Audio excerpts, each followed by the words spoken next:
মানে রাহিম। আসসালামু আলাইকুম রহমতুল্লাহি ওয়া বারাকাতুহু। আশা করি সকলেই ভালো আছেন ইনশাল্লাহ। আল্লাহ যে আল্লাহ রাখে সে আলি থাকতে হয়। দেখেন এটা এখানে ওষুধ আছে, আমার মেয়ের বাপের ওষুধ আছে আর আমার ওষুধ আছে। আমার মেয়ের বাপে ভিটামিনটা খায়, আমি খাই না। মাশাআল্লাহ মুখে রুচি আছে, আমি খাই না। এটি সব আমাদের ওষুধ। মাসে অনেক ওষুধ লাগে। এখানে 10 দিনের করে ওষুধ আছে। আবার 10 দিন শেষ হয়ে গেলে আবার ফের আনা লাগবে। তো আল্লাহ তাআলার কাছে বলি যে আল্লাহ তাআলা, তুমি গরিব হোক আর ধনী হোক, বড়লোক হোক, তুমি কাউকে অসুখ দিও না।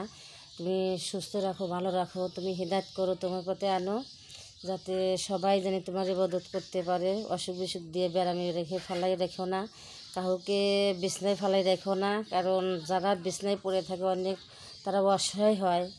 কারণ ওনাদের অনেক কষ্ট হয়, কারণ আমি অনুভব করতে পারি। কারণ আমার অনেক কষ্ট হয়। আমার জন্য সবাই দোয়া করবেন, আমার স্বামীর জন্য দোয়া করবেন, যাতে আল্লাহ তাআলা যেন অসুখ ভালো করে দেয়। আসসালামু আলাইকুম।